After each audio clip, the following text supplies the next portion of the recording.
Cirurgia bariátrica, feita com responsabilidade, traz qualidade de vida.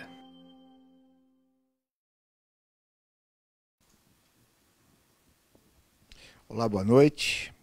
Mais uma vez estamos aqui, agora no nosso novo dia, no nosso novo horário, como eu sempre digo, o nosso Bari horário, o nosso Bari canal. E a vocês aí que estão preparando as malas para a viagem, que já estão começando, mas vamos aqui nessa próxima hora discutir um tema bastante interessante, que é comum no dia a dia dos nossos consultórios, que é a vitamina. Eu preciso, eu não preciso, a cirurgia A precisa, a cirurgia B não precisa, eu sei, tem muita dúvida que a gente tem. E aqui nós temos as nossas veteranas já de programa, que já estão sempre aqui, nós temos, as duas são nutricionistas, e elas vão ter muitas dicas interessantes para passar para vocês. Doutora Silvia Pereira, que todos conhecem, ela é pós-doutorada, doutorada e tem mestrado em Clínica Médica pela Universidade Federal do Rio de Janeiro, é pesquisadora de micronutrientes, que são as pequenas vitamininhas, lá os zincos, os magnésios da vida que vocês escutam falar sempre, coordenadora e docente do curso de pós-graduação em cirurgia bariátrica e metabólica do ensino e pesquisa do IDOR.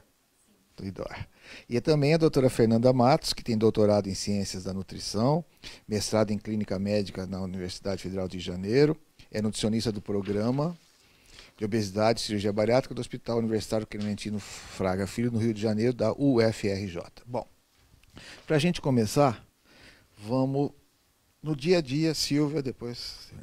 No dia a dia, quais são os questionamentos maiores em relação à vitamina que os seus pacientes chegam a você antes da cirurgia? Eles falam, doutor, eu vou ter que tomar vitamina o resto da vida? O resto da vida não é um tempo muito grande? Realmente essa pergunta é uma pergunta corriqueira, é uma pergunta que ocorre em todas as consultas, principalmente pacientes de primeira vez. E sim, segundo os guidelines vigentes, a suplementação de vitaminas é por tempo indeterminado.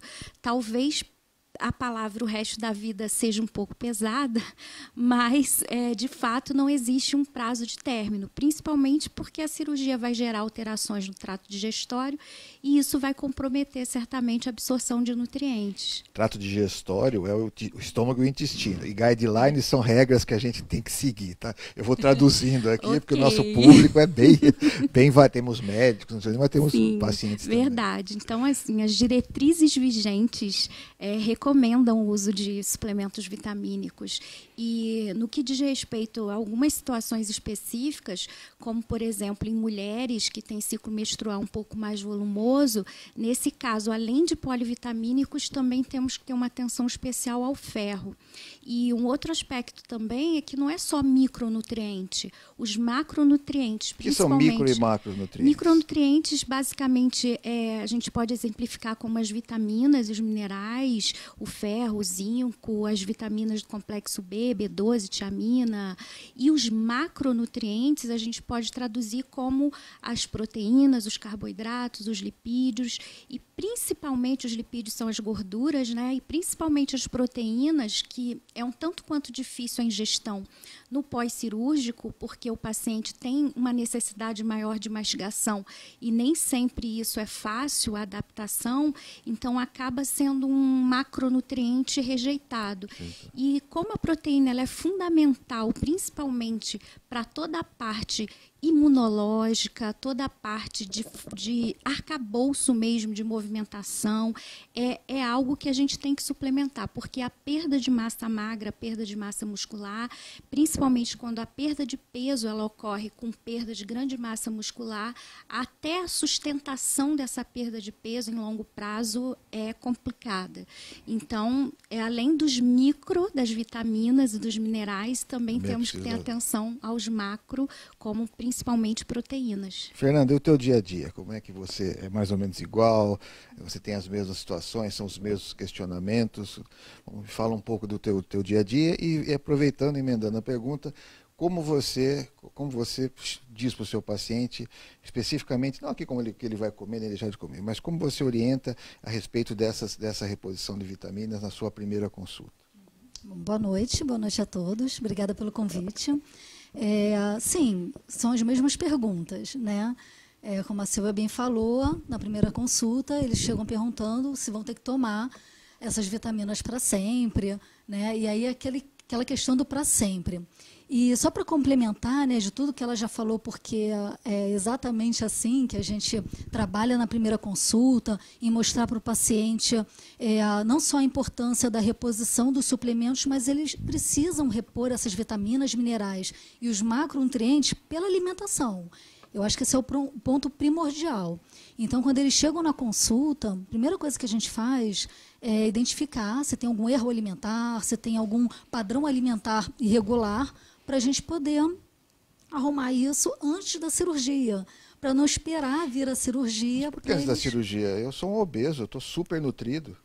Mas aí é que está, né? Está nutrido de calorias. E essas calorias podem ser, como conhece, né? Como caloria vazia.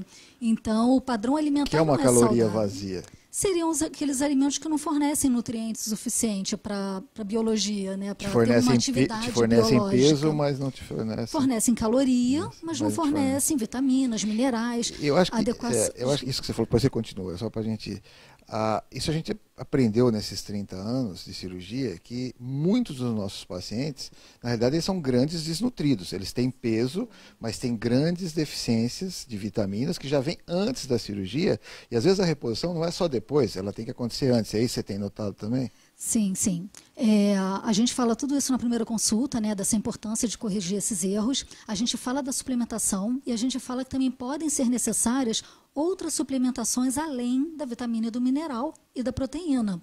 Então, como no pós-operatório eles podem ter um déficit muito grande da desabsorção, por exemplo, de gordura em determinadas técnicas cirúrgicas, não chegar à quantidade de proteína, como a Silvia bem falou, por conta de intolerância a carnes, a gente sempre fala, pode haver necessidade de uma suplementação.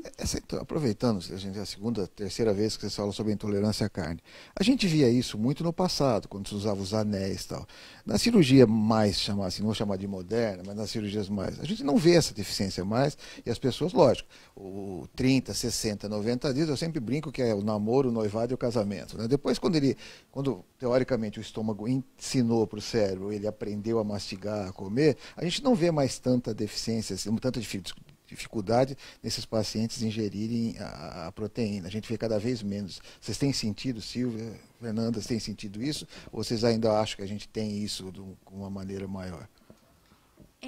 Na fase inicial de pós-operatório, certamente é muito mais acentuado, mas mesmo em pós-operatório tardio, é bastante frequente a queixa, principalmente porque a proteína ela tem uma estrutura, que é uma estrutura mais complexa, que necessita de um processo digestivo e de uma mastigação mais intensa. Por exemplo, existe uma enzima chamada pepsina, que é produzida no estômago, que pode ficar prejudicada depois da cirurgia e isso pode comprometer a primeira quebra da proteína para ela ser absorvida. Então, o paciente ele acaba não conseguindo, não se sente confortável. A literatura coloca que pode haver em torno de 40% de intolerância à carne, entretanto, essa intolerância ela é descrita de várias formas, como simplesmente uma sensação de empachamento ou uma sensação de distensão abdominal, mas isso acaba fazendo com que a pessoa não ingira de forma adequada. E o que é recomendado em termos de aporte de proteínas por dia, do consumo, é que a mulher ingira pelo menos 60 gramas de proteína dia e que o homem ingira pelo menos 70 gramas dia. E não é uma tarefa fácil, considerando que um ovo só tem 6 gramas, que um bife vai nos fornecer um bife de 100 gramas, em torno de 25 gramas de proteína, um copo de leite, 4,5 gramas. Então, chegar às 60 gramas, principalmente quando a pessoa tem uma limitação de ingestão em termos de volume, difícil. A Kelly está mais comigo do que com vocês duas. Ó. A Kelly ela faz exames 2 vezes por ano, nunca teve anemia e ela come bastante carne. Que bom para Kelly. Nós temos vários pacientes como ela também, mas essa queixa ela é muito frequente, né? A gente tem uma experiência. Essa queixa não estaria mais ligado à mastigação do que propriamente? Eu acredito que a mastigação em primeiro lugar e também por alguma alteração fisiológica gerada pela alteração no tubo digestivo que foi gerado pela cirurgia. A Larissa, para você, Fernanda, ela pergunta se é melhor tomar vitamina do que remédio. Se é É melhor tomar vitamina do que remédio. Ah, o problema está referindo a antihipertensivo, remédio para diabetes. Não tem a menor dúvida. Uma das coisas, né, que a gente fala na primeira consulta é que às vezes o paciente ele vem com polifarmácia. Ele vem tomando 4, 5 medicamentos. E aí a gente fala, olha, a cirurgia bariátrica, se você adquiriu essas comorbidades por conta da obesidade, você perdendo peso, você vai melhorar essas comorbidades. Vai haver a remissão do diabetes, lipidemias, de hipertensão. Então você, teoricamente, vai trocar 6 remédios por um, que seria um polivitamínico. Então, isso com certeza a gente precisa conversar com ele sobre essa possibilidade, até para poder ele melhorar a adesão dele, né, ao polivitamínico. Porque quando se fala em doença crônica, a gente pensa, né, é a história do resto da vida. Doença crônica, ela vai ter que ser tratada para sempre, né? Não tem cura. Até hoje, né, a gente não sabe que existe a cura da obesidade, então não tem. Então a gente fala para eles, olha, você vai trocar 6 medicamentos por um, e esse medicamento você vai ingerir, né, ao longo da sua vida para poder complementar. E a diferença é que se eu deixar de tomar um antihipertensivo, um antidiabético, eu não posso já tomar um dia. E se eu esquecer uma semana de tomar vitamina, provavelmente eu não vou ter grandes problemas. Sim. Uma semaninha. Não posso deixar muito tempo. Exato. E só para complementar o que a Silvia falou, né, a questão da proteína, que eu acredito que muita gente pode se identificar com isso, é o medo do entalo e do engasgo. Eu acho que essa é histórico, né, essa história da intolerância à proteína, né, de não querer comer a carne. E esse dado histórico também pode estar muito ligado a isso, ao medo. Muito pouco tempo que eles têm para poder trabalhar a mastigação. E essa mastigação, ela precisa realmente se tornar um hábito. Não é porque fez a cirurgia bariátrica que ele vai acordar da noite para o dia mastigando 10 a 15 vezes de um lado, 10 a 15 vezes do outro. Uma vida inteira que se engoliu a comida, que se comeu com pressa. Então, o medo dos entalos pode muitas vezes gerar esse receio de comer a proteína. Porque ele sabe que vai ter que mastigar. Que eu sempre digo, às vezes não é o alimento, mas é o jeito que você comeu que acaba tendo essa... não tenho dúvida. Mudança de hábito. Aproveitando aqui nós sabemos, obviamente, que quando você mexe no estômago, mexe no intestino, você tira algumas áreas da passagem do alimento. Isso traz várias, como já começou, perda de peso, melhora de uma série de doenças, mas é preciso que a gente tenha um controle maior. E quando eu emagreço também, diminui o meu nível de gordura e, obviamente, a gente pode ter alterações. Hoje, quais seriam a maior preocupação que a gente teria agora no pós-operatório e não no pré-operatório, em relação às 2 principais vitaminas que a gente nota que tem vamos dizer assim, seriam as mais preocupantes, que seria, eu vou deixar para a Silvia o ferro e para você eu deixo a vitamina B. Então, começando com Silvia, quais seriam essa preocupação com o ferro, se há uma diferença entre homens e mulheres, se a gente tem que ter mais cuidado com um e com o outro, e o que seria interessante para a gente trabalhar em relação ao ferro? Sim. Primeiro é importante a gente dizer que, independente da técnica, tanto o bypass como o sleeve, há necessidade de um olhar criterioso em relação ao ferro, porque, entre outras coisas, o ferro ele necessita da ação do suco gástrico, ele precisa ser convertido no ácido na sua forma, que é uma forma férrica, numa forma ferrosa, que é a forma que o corpo consegue absorver, e tanto no bypass como no sleeve, pode haver uma redução na secreção ácida, o que já nessa porção do trato digestivo já traz esse tipo de alteração de absorção. Aliado a isso, né, voltando à história da questão da proteína, as principais fontes de ferro, principalmente o ferro M, que é o ferro de melhor absorção, são de origem animal, principalmente carne, por ter a hemoglobina e a mioglobina. Carne vermelha. O frango e o peixe também contém, né? Os peixes também contêm, mas não tanto quanto a carne vermelha. Na verdade, a melhor fonte de ferro mesmo seria o fígado. Né? E é um alimento que é muito rejeitado, né, de uma forma geral. Mas, com menor consumo, associado a uma alteração que leva a uma menor produção ácida, compromete essa absorção. Se falarmos, por exemplo, de um bypass, que associado ao estômago que está reduzido, com uma menor produção de ácido, também tem o desvio de uma área do intestino que é muito importante, que é o duodeno, para a absorção desse ferro. Mulheres, por terem sangramentos menstruais, principalmente em idade reprodutiva, têm uma necessidade de ferro maior do que homens. Mulher em torno de 18 miligramas por dia e homem em torno de 9. Então, a diferença é grande. Principalmente nas mulheres, é importante fazer essa reposição adicional de ferro em face de fluxos menstruais volumosos e em outra condição também, como a gestação, que pode advir depois da cirurgia bariátrica.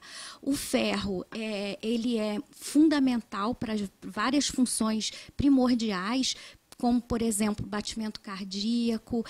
O ferro é quem leva oxigênio para todos os órgãos e tecidos, ele é fundamental à vida. Sem ferro não tem nada. Não tem vida. Não tem ciclo de Krebs, não que é tanto que uma das... O ciclo de Krebs é a gasolina do corpo. É a gasolina do corpo. E é tanto que uma das complicações de uma anemia grave pode findar numa parada cardiorrespiratória. Então, é um nutriente que a gente tem uma atenção muito especial. Infelizmente, devido aos seus efeitos colaterais, digamos assim, acaba sendo muito negligenciado, apesar de o paciente receber a orientação para fazer a utilização, porque ele gera desconfortos gastrointestinais, a maioria dos ferros disponíveis no mercado. Então, é importante até que o profissional que trabalha com cirurgia bariátrica tenha esse entendimento para direcionar o melhor produto, o melhor suplemento, para que o paciente não tenha sintomas como gosto metálico na boca, como distensão abdominal, e que isso acabe gerando um abandono no tratamento e um quadro de anemia grave. É muito comum um paciente, por exemplo, que acaba abandonando o acompanhamento e que, quando volta ao consultório depois de um tempo, a gente observa um quadro de anemia gravíssimo e que, por vezes, acaba necessitando de hemotransfusão ou ferro endovenoso. Hoje em dia são raros, mas ocorrem. Né? Não, lógico. A gente tem que entender. Principalmente quem abandona. Quem abandona o tratamento, as acaba pessoas que não conseguem ter um acesso à sua equipe multidisciplinar. Exatamente. E a vitamina B, Fernanda?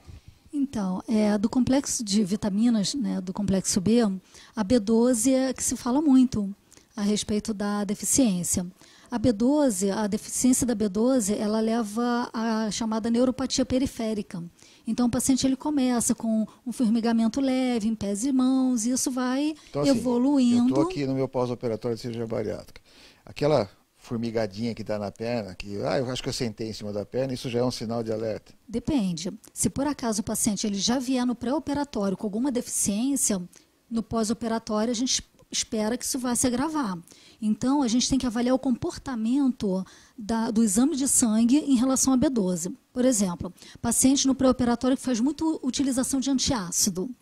Isso pode gerar já uma deficiência de vitamina B12. A gente encontra muitas pessoas com deficiência de B12 no pré-operatório. Quando chega no pós-operatório, por conta da cirurgia, o que eu preciso para poder absorver a B12? Eu preciso de um fator chamado fator intrínseco, que é produzido no estômago frente ao ambiente ácido. Então, esse complexo fator intrínseco e B12, ele vai ser absorvido lá no ilho, contrário do ferro, que numa derivação, num bypass, que não tem o duodeno para absorver o ferro, a B12 ela é absorvida no ilho. A questão ela só é absorvida se ela estiver junto a esse fator intrínseco, se ela estiver com esse complexo. Então, no pós-operatório, com a retirada do estômago, prejudica demais a absorção da B12. A B12, de uma forma preventiva, né, para um adulto, é em torno de 500 microgramas, podendo chegar até 1.000. Mas, em alguns casos, o paciente ele precisa, inclusive, da B12 intramuscular. Então, a gente avalia esse comportamento. O paciente já está próximo do mínimo no exame de sangue, a gente já fica de olho, já faz o tratamento de prevenção. Se ele continuar com esse comportamento descendo mais a sua B12, aí a gente conversa com o médico, porque há necessidade da intramuscular. E um outro detalhe também importante é que a pessoa não faz a deficiência da B12 da noite para o dia. Nós temos estoques, varia de indivíduo para indivíduo, de 4 a 6 anos. De estoque de B12. Então, ele já vem com essa deficiência de B12 de longa data, quando ele faz uma deficiência mais grave num pós-operatório. Eu gostaria também de complementar, já que a gente está falando da dobradinha ferro e B12, que como a B12 ela é fundamental na eritropoiese, ou seja, a formação de novas células na medula, a deficiência de B12 ela pode gerar uma deficiência de ferro, porque muitas vitaminas elas têm e minerais têm ações que são sinérgicas, ou seja, uma depende da outra para funcionar. Então, o olhar ele não pode ser pontual e nem a suplementação pode ser pontual. É bem importante que tenha um olhar mais amplo para que a deficiência de fato seja corrigida. A Kelly, nós já falamos da Kelly, nós já falamos da Larissa. O Marcelo, ele pergunta se tem alguma uma opção de fonte de proteína de origem vegetal. Provavelmente ele está entrando aqui numa coisa mais vegetarianismo, né? E tal, ele pergunta isso. Tem sim, existem várias opções de proteína vegetal, tanto no alimento, como, por exemplo, as leguminosas são boas fontes, feijões, né, para ficar mais claro. E hoje em dia, além disso, a gente tem soja, tem várias outras proteínas que podem ser utilizadas, ervilha, e temos também, hoje em dia, disponível no mercado, vários suplementos de proteína vegetal. Proteína do arroz e proteína da ervilha. Então, mesmo aquelas pessoas que não consomem proteína animal, e é bem comum, a gente até recentemente fez um levantamento juntas, e é bem comum hoje em dia o vegetarianismo em pacientes bariátricos. E aí, nesse sentido, o nutricionista ele tem que ter habilidade também para ofertar essas fontes que não sejam animais, mas é possível, sim, fazer um balanço na dieta de forma a ofertar as proteínas necessárias. Fernanda, a Jaqueline, ela nos pergunta quais seriam as quantidades de alimentos que me forneceriam a quantidade de proteína suficiente por dia. De proteína, né? Ela está querendo saber de proteína. Sim. Então, a proteína, por exemplo, em 100 gramas de bife, né, vamos pensar assim num bife, vai nos fornecer em torno de 10 gramas de proteína. O ovo menos, leguminosas menos ainda. Então, eu, como conselho para ela, eu ia pedir para ela ter uma dieta variada, mista, e que ela sempre priorizasse essas maiores fontes de proteína que seria animal. E só para complementar, a B12, ela só é encontrada em fontes animais. Então, esse é um dado importante, porque no caso do vegetarianismo, né, até para pegar um gancho com a pergunta anterior, em alguns casos, realmente precisa ser suplementado. Porque quando você aumenta a proteína via vegetal, você acaba aumentando também carboidrato.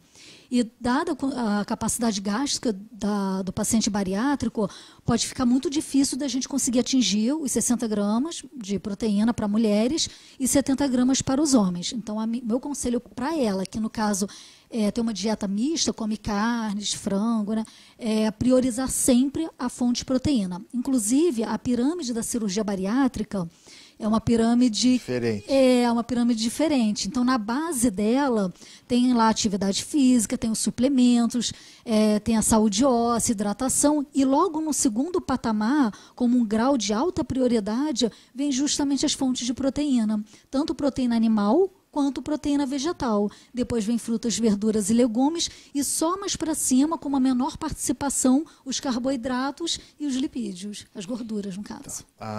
Deixa eu só... Maria de Lourdes, a gente tem sempre aqui uma questão. A nossa função aqui é dar informações sobre os vários assuntos. Apesar de você me estar dizendo aqui, eu entendo a sua angústia, né, que você toma as vitaminas direitinho, mas esses teus sintomas, eles serão bem tratados com a sua equipe. Procure a sua equipe, procure o seu médico, que provavelmente, isso aqui não tem nada a ver com vitamina, mas eu estou falando provavelmente sem a menor possibilidade de dizer tal coisa para você. Quem é o teu companheiro, o teu melhor amigo, o teu orientador, é o seu médico e a sua equipe multidisciplinar, tá certo? Vá, converse com o seu médico, com certeza ele vai resolver esse problema que você falou. A Adriana Oliveira, ela pergunta que ela está tendo um pouco de indisposição. Isso pode ser falta de vitamina B12?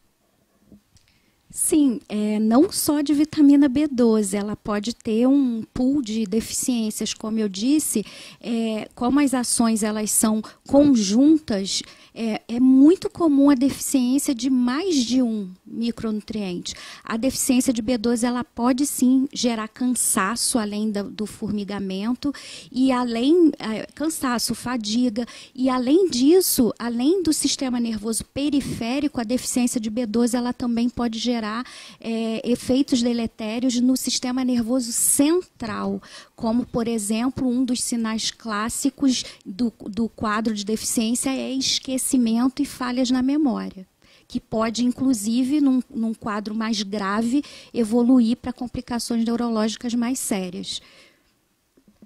Só para complementar, esse cansaço, né, que a gente vê, eu estou muito cansado, muita fadiga. É claro que tem vários fatores relacionados a esse cansaço.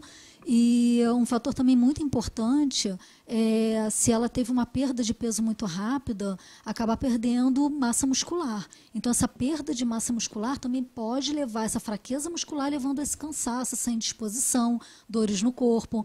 Então, ela tem que ver junto à equipe dela, né, conversar com o médico, com a nutricionista dela, para ver se ela está com uma perda de peso adequada, para ver se ela tem uma quantidade, a composição corporal dela, né. Hoje em dia a gente tem diversos equipamentos que pode avaliar isso, a quantidade que ela tem de massa magra, de massa de gordura, e avaliar, claro, a parte qualitativa da dieta e se ela está ingerindo o seu suplemento direitinho e se está ingerindo na forma correta. Porque não adianta eu tomar um suplemento em jejum, porque eu preciso de algo que carregue também essas vitaminas e minerais. Então, até a hora que você toma esses suplementos, também é importante, assim como a interação nutriente-nutriente, Qual seria a hora de tomar o suplemento? O ideal é que seja após as refeições ou durante as refeições, para poder ter aquele veículo. Mas eu tenho hoje a maioria dos nossos no Brasil são comprimidos extremamente grandes. Sim. Se eu tomar junto da refeição, não estaremos trazendo mais uma dificuldade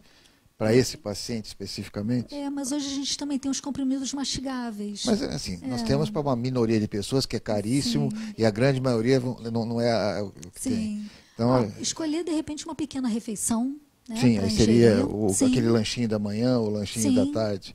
Ótimo. Eu acho que também uma outra coisa que é importante, eu acho, aí ressaltando mesmo a cirurgia bariátrica e os profissionais que trabalham com cirurgia bariátrica, porque principalmente no que diz respeito à suplementação de vitaminas, a forma que essa vitamina ela é contida dentro dos suplementos, ela é determinante para o seu aproveitamento no corpo. Então, por exemplo, a gente está falando de B12. Então, como a Fernanda explicou, sem fator intrínseco, a B12 não consegue ser carregada até o ilho para ser absorvida. Então, utilizar talvez um suplemento de B12 na forma de cianocobalamina, que necessita do fator intrínseco, talvez também não resolva o quadro de deficiência. Daí a necessidade da via intramuscular. A doutora está dizendo o seguinte, que o comprimido às vezes não vai resolver e às vezes é necessário o uso da injeção intramuscular. É isso? Exatamente. Ou seja, os profissionais que trabalham com cirurgia bariátrica entendem todos esses detalhes, as melhores formas de absorção dos suplementos, e eu acho que, tal como aconteceu com a parte médica, que cirurgia bariátrica é uma área de atuação, para a equipe multidisciplinar é como se fosse também, porque a vivência do dia a dia com os detalhes que são característicos da alteração que é feita no trato digestório, ela é determinante na escolha do suplemento que será mais eficaz, que terá uma melhor absorção. A doutora Silvia já respondeu em relação ao esquecimento, ela já acabou de falar a seguida. Hoje está bombando aqui, as perguntas não param o tempo inteiro. Aqui é mais um depoimento da Rosemary. Ela diz que reduziu bastante os medicamentos das comorbidades, que as vitaminas são de extrema importância para ela, que ela alterou os hábitos alimentares, que ela está muito bem, toma as vitaminas corretamente, ela faz acompanhamento aqui. Você é a paciente perfeita que todos nós gostaríamos de ter. Nossa paciente dos sonhos. Mas a Rose está perguntando que ela está tendo uma deficiência de zinco também. e ela está repondo com medicamentos, mas tem algum alimento que ela possa ingerir para ajudar mais essa deficiência de zinco que ela apresenta? Sim, as principais fontes de proteína animal são boas fontes de zinco. Então, seria interessante que ela tentasse aumentar a ingestão. Outra coisa importante também é que se ela estiver fazendo a suplementação de ferro, por exemplo, ou cobre, pode estar havendo algum tipo de interação e levando a essa deficiência de zinco. Então, é importante que ela veja junto à equipe, porque, em geral, cálcio, ferro e zinco, eles são absorvidos no mesmo sítio. E quando você tem uma suplementação com uma quantidade maior de um deles, você pode inibir a absorção do outro. Para você, eu vou te dar uma pergunta fácil, bem fácil aqui. É verdade que quem faz sleeve não precisa tomar vitamina? Pergunta fácil. Precisa tomar vitaminas, sim. Porque quando você retira, né, o estômago, porque todas as técnicas cirúrgicas, elas mexem obrigatoriamente no estômago e outras mexem no intestino associado. Mas quando você reduz muito a sua ingestão alimentar, você acaba comendo uma quantidade de caloria muito abaixo do que seria necessário para poder atingir a quantidade de vitaminas e minerais naquele alimento. Então, a própria Diretriz Brasileira de Obesidade, de 2016, ela recomenda que dietas abaixo de 1.200 calorias, o paciente já seja suplementado. Então, o paciente, quando ele está bem no início da cirurgia, né, no primeiro ou segundo mês, claro, ele vai ter uma ingestão muito baixa. Só que muitos pacientes com 6 meses, 8 meses, até 9 meses, continuam com essa ingestão baixa. E aí, quando ele atinge 1 ano, a gente pode passar por um outro patamar. Mesmo que ele não tenha essa baixa ingestão, pode ser que aquela qualidade não forneça as vitaminas e minerais de forma essencial. Tanto que, independente do paciente fazer sleeve ou bypass, quando é no pré-operatório, por que ele tem as deficiências? Porque ele já traz uma alimentação inadequada, né? E a própria obesidade também pode levar a deficiências de alguns nutrientes. Por exemplo, os antioxidantes que acabam sendo muito demandados por conta de todo o estresse oxidativo da obesidade, né? Certo. Marcele, a doutora Silvia acabou de responder que se existe relação de deficiência de vitaminas e competição, existe. Dentro dessa pergunta, quando a gente começou isso há 30 anos atrás, mesmo nos Estados Unidos, ninguém se preocupava com reposição de vitaminas, que o cirurgião era o cirurgião e o doente era acompanhado depois. E nós, como a nossa relação com os nossos pacientes é muito mais próxima, nós começamos a fazer reposição vitamínica assim, de uma maneira aleatória. Na época a gente usava um polivitamínico, que era pequenininho. Ele era pequenininho porque ele tinha 5 vitaminas. Nós vamos olhar a bula algum tempo depois, vamos ver que ele tinha. E desde lá a gente vem, eu me dedico muito não como vocês, a estudar, mas eu vejo. E o que eu sinto hoje é que a maioria das vitaminas que nós temos dentro do Brasil, elas não são suficientes para o nosso paciente. São vitaminas que a maioria delas tem menos de 100% da IDR, que é o índice diário. E nós temos juntos, no mesmo complemento vitamínico, vitaminas que competem entre elas. Isso é um fato ou é um mito? É fato. Isso é um fato. É um grande problema que nós temos, porque seria maravilhoso que um único produto fosse suficiente para atender a todas as necessidades do paciente no pós-cirúrgico, sem ter que haver a complementação com outros produtos. Mas, infelizmente, como relatado, existe uma quantificação, ou seja, uma dose permitida para ser contida dentro do polivitamínico, e isso acaba limitando um pouco o aporte necessário no pós-cirúrgico. E esse é um outro questionamento. Como eu comentei, entre a questão do ferro, do zinco e do cálcio, muitas vezes você tem um produto que contém os 3 nutrientes.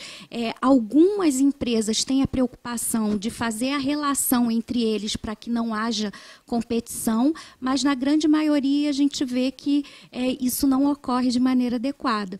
Então, a grande verdade é que ainda hoje no Brasil a gente não tem o suplemento. Acho que nem no mundo, né? Acho que nem no mundo. Nos Estados Unidos a gente ainda tem outras alternativas. Eu conheço aqui, não vou dizer não, eu conheço aqui no Brasil um produto que ele separou os 3 grupos.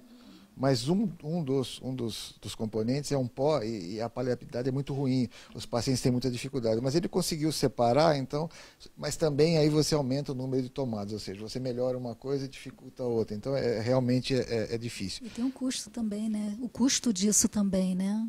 Mas aí a gente sempre barra no custo no Brasil. É melhor eu tomar nada e pagar barato ou tomar alguma coisa e ficar? Porque às vezes a gente fala, o paciente, às vezes a gente, assim, eu sou muito tranquilo e muito calmo sempre, mas fala, doutor, mas eu vou pagar R$100 no suplemento de vitamina. Eu falei, quanto você paga para fazer sua unha? E para pintar o seu cabelo? Né? Às vezes você paga muito mais do que isso, e assim, é um remédio que você vai usar uma vez por mês, que de repente a gente tem.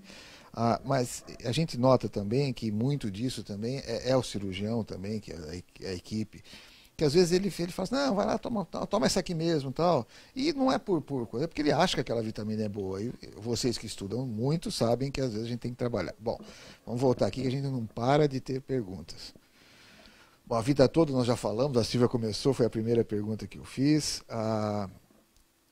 Olha, Franciele, eu não vou falar a marca que você diz aqui, mas provavelmente um comprimido por dia não é suficiente. É a marca mais famosa do Brasil, teria que ser um pouco mais por causa disso que a gente falou, né? Agora, essa aqui, a Josane, ela fez cirurgia bariátrica com anel há 15 anos. E ela está grávida pela 5ª vez. E ela pergunta se é preciso tomar polivitamínico próprio à gestação, mesmo tomando essa marca mais famosa que tem no Brasil. Aí a gente tem considerações bem à parte, porque as necessidades nutricionais de vitaminas e minerais na gestação, elas são diferentes de uma população, de uma mulher não gestante. Por exemplo, existem algumas vitaminas, como a vitamina A, que ela tem toxicidade, inclusive, em determinadas doses no curso da gestação. Então, o ideal é que ela tenha uma orientação para que ela mude o polivitamínico. Por exemplo, no caso da vitamina A, a recomendação máxima para mulheres grávidas é de 10.000 unidades internacionais. Então, os polivitamínicos, eles variam, eles podem conter entre 2.500 e 5.000, e se ela eventualmente estiver tomando mais de um por dia, ou estiver tomando eventualmente um polivitamínico que não é comprado aqui no Brasil, que é comprado fora, que costuma ter uma quantidade de vitamina A maior, isso pode trazer, inclusive, efeitos ruins para o concepto, para o bebê. A gravidez, ela tem que ser tratada de uma maneira especial na paciente pós-cirurgia bariátrica? Porque é um aumento de demanda nutricional independente da cirurgia bariátrica. Quando associada à cirurgia bariátrica, requer cuidados extras. Se a gente olhar uma gestante normal, quando ela vai, não estou falando de uma gestante operada, sempre existe aumenta o ácido fólico, tem uma preocupação maior. E com a paciente operada, essa preocupação também existe, num grau maior. As anemias, por exemplo, porque existe um quadro chamado hemodiluição, que até para o aumento dos líquidos da gravidez, isso acaba levando uma diluição do sangue da mãe, tanto que os pontos de corte, ou seja, os valores de referência para anemia em grávidas são menores do que de uma mulher não grávida, considerando esse aspecto fisiológico. Então, é algo que a gente sempre vai ter que olhar com um olhar mais criterioso e tem características à parte. Fernanda, quer completar algo? Só para complementar, é extremamente importante que a equipe esteja coesa, né? Que os profissionais conversem entre si, ainda mais nesse caso de gestante.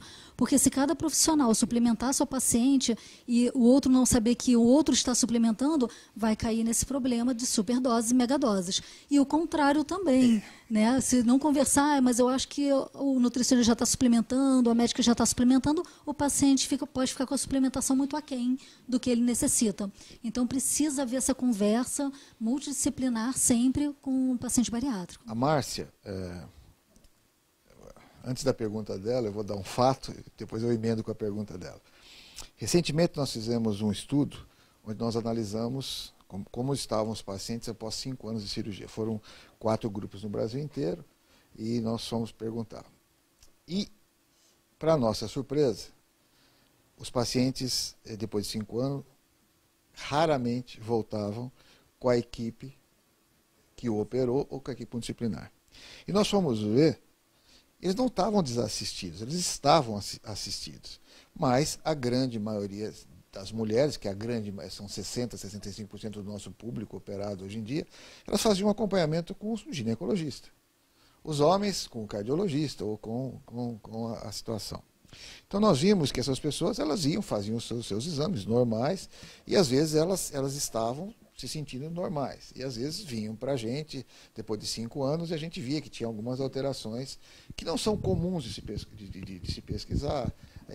Ou a gente via o que vocês falaram, mantendo aquele polivitamínico que havia sido passado lá atrás pela equipe disciplinar, e mais alguns outros que às vezes eram redundantes ou até que não tinham ação. E uma que a gente via muito, e a pergunta da Márcia, é que ela faz um uso de daqueles mais antigos suplementos de ferro que a gente tem, que é passado pelo médico dela, e mesmo assim ela não consegue ter um controle adequado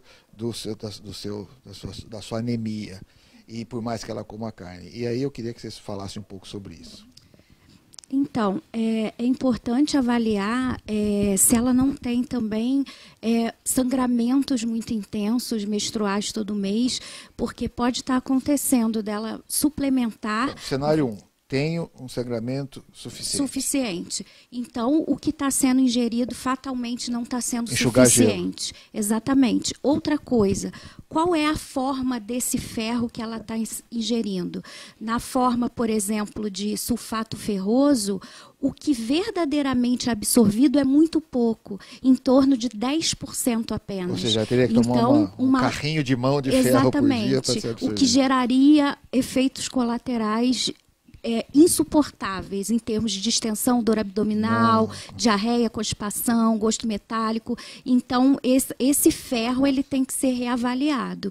E, eventualmente, o que a gente tem percebido é que, principalmente se ela estiver no cenário de grande sangramento mensal, talvez discutir com o ginecologista a possibilidade de suspensão desse ciclo para que não mantenha o quadro crônico de anemia. Então, assim, traduzindo, o ferro, a gente tem que primeiro procurar se não tem uma causa maior, e a gente vê com muita frequência mulheres achando que 5, 6, 7 dias de fluxo menstrual é normal. E às vezes falam, mas quantos absorventes tocar? Uns 8. Isso não é normal. Né? Ponto. Então aí a supressão. E se eu tenho que fazer uma reposição, às vezes a reposição de alguns, como o sulfato, não vai ser resolvida. E a gente tem hoje já algumas coisas no mercado que podem suprir isso. Né? Tem produtos no mercado hoje com uma absorção extremamente facilitada, em que é possível a absorção de 100% do que está sendo ingerido e sem efeitos colaterais. Então, hoje a gente já dispõe de um arsenal maior para tratamento da anemia. Uma outra coisa também que eu acho que é importante nesse contexto é avaliar os outros suplementos que eventualmente ela esteja tomando concomitante, voltando naquela questão de que pode estar havendo alguma competição também por área de absorção. Fernanda? Sim, e para complementar, né, tudo que a Silvia já falou, também avaliar se ela não tem deficiência de outros nutrientes que participam na metabolização do ferro. Então, é como a gente vem falando aqui, ó, assim como há interação prejudicando a absorção de um determinado nutriente, um nutriente pode ajudar o outro a ser absorvido. Então, talvez ver se tem alguma outra deficiência de vitamina A, de riboflavina, ácido fólico, de vitamina C, que são nutrientes importantes que participam na metabolização desse ferro. Você deu o gancho. Eu, particularmente, sempre dosei a vitamina C pré-operatória e a doso, e sou assim, mosca branca, porque ninguém dosa a vitamina C. Nós dosamos também. E é impressionante, a a maioria dos pacientes obesos, as deficiências anteriores, D a vitamina era o mundo, tanto é que baixou de 30 para 20, então entrou numa situação. Agora, a vitamina B e a vitamina C, elas vêm já no pré-operatório, muito baixas, e às vezes vêm no pós-operatório. Aí, já que você falou da vitamina C, você já aproveita e termina a sua coisa e me diz o seguinte, então eu vou ter que repor vitamina C no pós-operatório também? E aí eu não posso aumentar a chance de fazer, de repente, uma pedra no rim? Então, a suplementação da vitamina C, que já vem nos polivitamínicos, já dão conta. Né? Além disso, na alimentação a gente consegue encontrar fontes alimentares para a vitamina C em várias. Então, a vitamina C, talvez justamente por ela ser tão importante, ser um antioxidante muito importante na natureza, a gente encontra facilmente nos alimentos. E a quantidade que a gente precisa de vitamina C não é tão alta assim. Então, essas doses de 500 miligramas, 1 grama, 2 gramas, muito dessa vitamina C a gente acaba eliminando na urina, por ser uma vitamina hidrossolúvel. Então, apesar dela ser muito importante, por ser antioxidante, a gente facilmente consegue, nesses polivitamínicos, ir numa alimentação equilibrada. E puxando o gancho da vitamina C, né? A vitamina C, que é o ácido ascórbico, é muito importante para a absorção do ferro, porque ela é capaz de converter, né, o ferro não M no tal ferro M, que é o que o nosso corpo absorve. Para vocês terem ideia, os estudos mostram que quando você associa alguma fonte de vitamina C junto a uma refeição rica em ferro, você aumenta em 10 vezes... A velha panela de ferro ajuda a cozinhar? Olha que há estudos que mostram que sim, apesar de ter os questionamentos em termos de toxicidade, etc., né, há estudos que mostram que sim. Agora, alimentarmente, a gente consegue associar uma boa fonte de vitamina C que pode, com certeza, aumentar em muito a absorção do que está sendo ingerido em termos de ferro. E aí, nesse caso, a ingestão dos dois juntos, vitamina C e ferro, é fundamental. Quer dizer, todas as coisas do nosso corpo têm uma ligação. Parece que são coisas separadas, não são. Mas tudo vem. Bom, vocês duas, uma fala, outra complementa. Vocês escolham quem começa. A Thaís, ela vai fazer a cirurgia ainda, e ela tem muito medo de não engravidar, que teria algo que ela pode fazer para ajudar. E quanto tempo é indicado engravidar após o procedimento? Bom, eu começo, depois elas terminam. Thaís, é o seguinte... Um dos problemas da obesidade nas mulheres é que existe uma alteração dos hormônios femininos. Então, uma mulher com peso, quanto mais o peso dela vai aumentando, maior é a dificuldade dela engravidar. Uma série de fatores. Quando ela emagrece, existe uma regulação desses hormônios.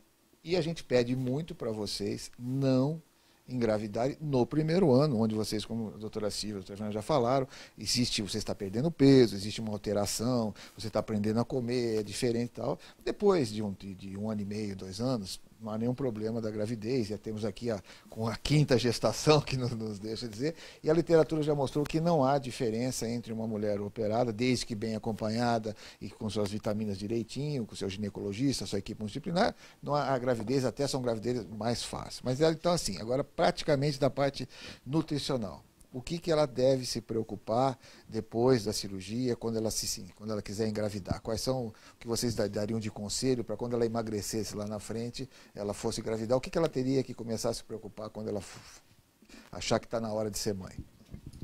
Então, eu acho que o mais importante, que é o que eu oriento, inclusive, para as pacientes no consultório, é que no momento em que estiver na hora, depois de um ano e meio de engravidar e que a pessoa quiser engravidar, que a gente veja toda a parte, todo o painel de nutrientes para que a concepção ela se dê num ambiente sem deficiências.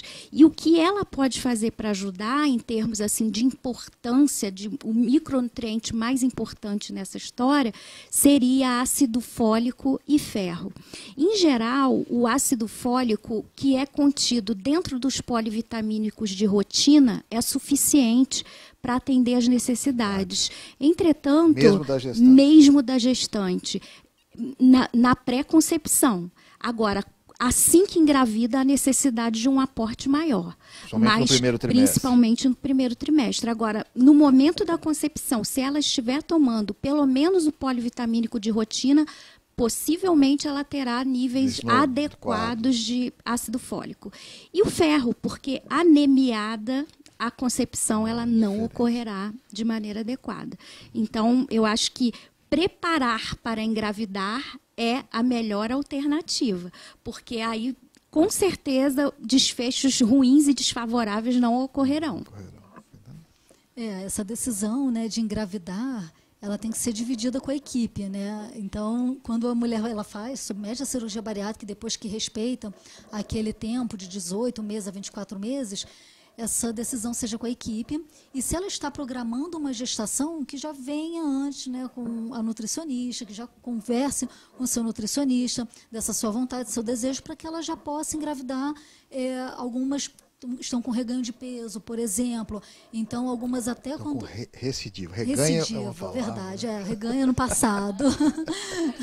Reganha lá no passado. Recidiva de peso. Então, algumas já estão com recidiva de peso, algumas até importante. E aí a gente conversa com ela para que ela perca peso, né, para que ela volte de novo, foque no tratamento novamente, para que ela tenha uma gestação saudável, adequada, assim, o menor das intercorrências que uma gestação pode gerar.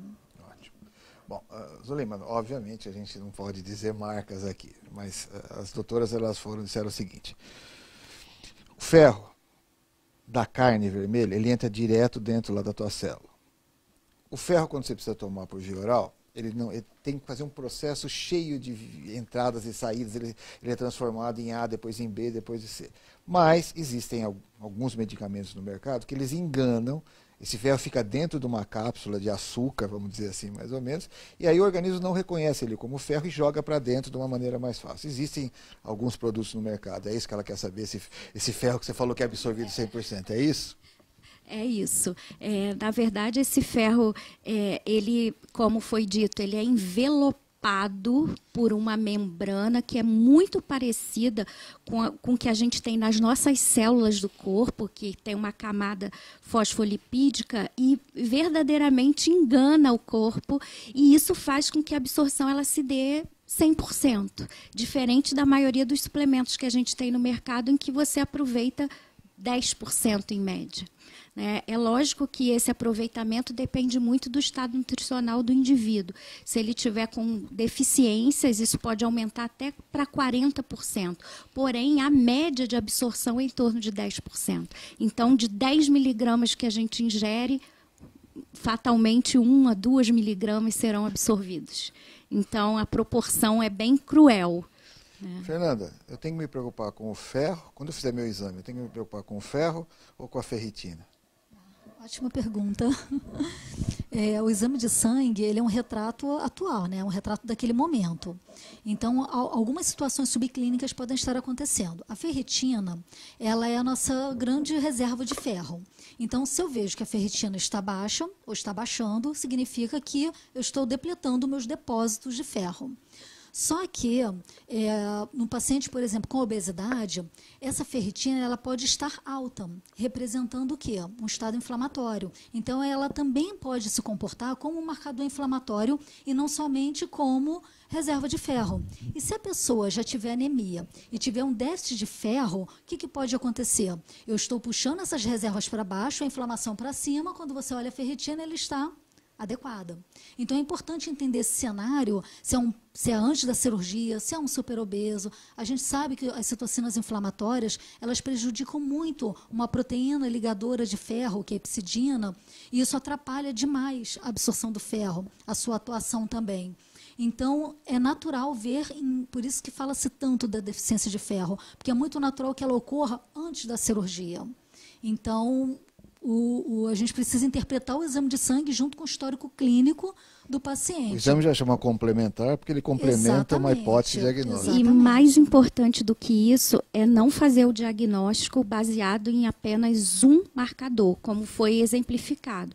Então, principalmente em pós-bariátrica, o que se recomenda é a avaliação do conjunto de itens que reportem esse nutriente.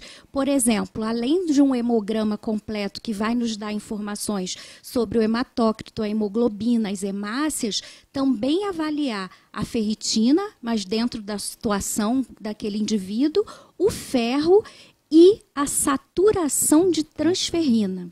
A saturação de transferrina é uma continha que é feita quando você tem os itens transferrina e ferro, e isso nos dá uma condição de um diagnóstico muito mais preciso. E não existe ainda a epsidina, por exemplo, que é uma proteína que é sintetizada no fígado e que mobiliza os estoques de ferro quando há necessidade. essa epescidina a gente não consegue, no dia a dia da prática clínica, fazer dosagens ambulatoriais. Então, é algo que a gente não consegue fora de ambiente de pesquisa. Porém, num futuro próximo, eu espero, quando for possível, teremos mais esse marcador para um diagnóstico diferencial, porque anemia é diferente de carência de ferro. A carência de ferro é só a redução dos estoques, mas a anemia já é um quadro que é secundário a essas carências e que leva a alteração na forma da célula, que leva a uma alteração da coloração dessa célula. Então, a observação também daquelas letrinhas pequenininhas no hemograma que ninguém valoriza, de uma anisocitose, de uma hipocromia. Quer dizer, as células estão alteradas de forma, de tamanho, estão coradas de forma inadequada. Isso nos diz muito sobre o status de ferro daquele indivíduo. Bom, por incrível que pareça, nós estamos falando há 55 minutos e nós só temos mais 5 minutos para acabar. Então, Posso só complementar? Pode. Para a gente avaliar o comportamento do exame de sangue. Poucas pessoas, às vezes, anotam, fazem essa anotação, né? Como está se comportando essa ferritina, como está se comportando esse ferro, se ele está caindo no exame de sangue, se ele está se mantendo estável, quando a gente faz o pedido de exame de 3, 6, 9 meses. Então, acho que vale a pena, né, ter esse cuidado de avaliar esse comportamento no exame de sangue, porque é um retrato muito atual. Pelo menos se você tiver um histórico, você entende um pouco mais. Já aproveita nos próximos 30 segundos suas despedidas. Bom, agradecer, né? Passou super rápido, foi muito bom. Agradecer a todos, agradecer as perguntas. E o meu recado final é: procure a sua equipe, ou então procure uma equipe especializada que trabalhe com cirurgia bariátrica, porque não pode cair na mão de curioso, para poder ter essa leitura mais adequada e mais completa, tá, do seu estado de saúde, exame de sangue e outras, como é que se diz, informações complementares a respeito da cirurgia bariátrica. Silvia?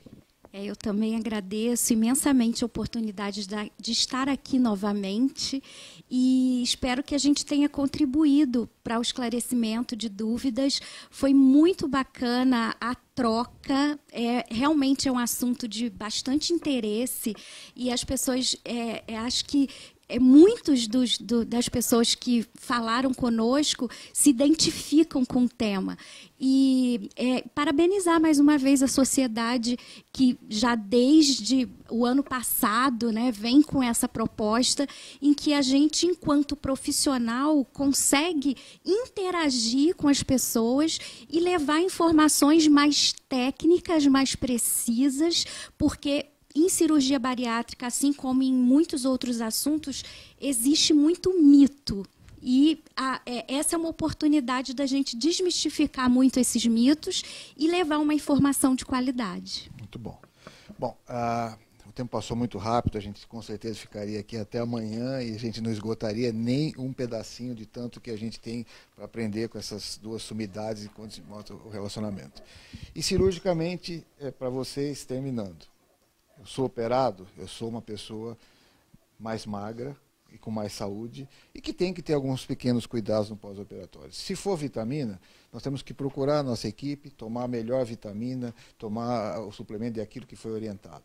Se é minha deficiência especificamente de ferro, eu tenho que ver primeiro a minha causa.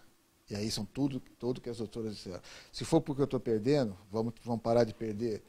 Se eu preciso repor, vamos repor com o adequado, com o ferro que vai ser absorvido. Se for necessário, nós podemos fazer o uso se for um caso mais extremo, usar uma infusão endovenosa, que poderia ser nos casos mais difíceis. Então, nós temos ainda várias coisas que fazer. No caso da vitamina B, que é outra vitamina, as reposições endovenosas ou quando se faz no pré-operatório ou no pós-operatório imediato, e depois a gente pode fazer isso sempre. Então, ficamos aqui mais uma vez com vocês.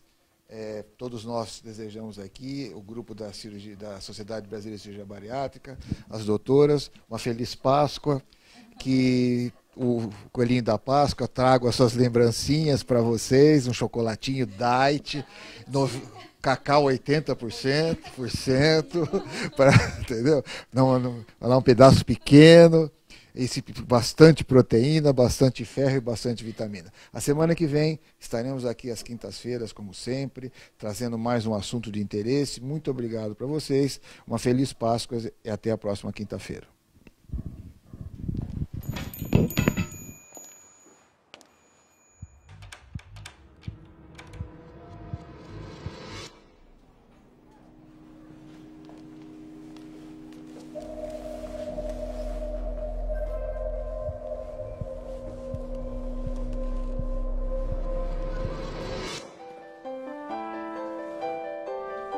Cirurgia bariátrica, feita com responsabilidade, traz qualidade de vida.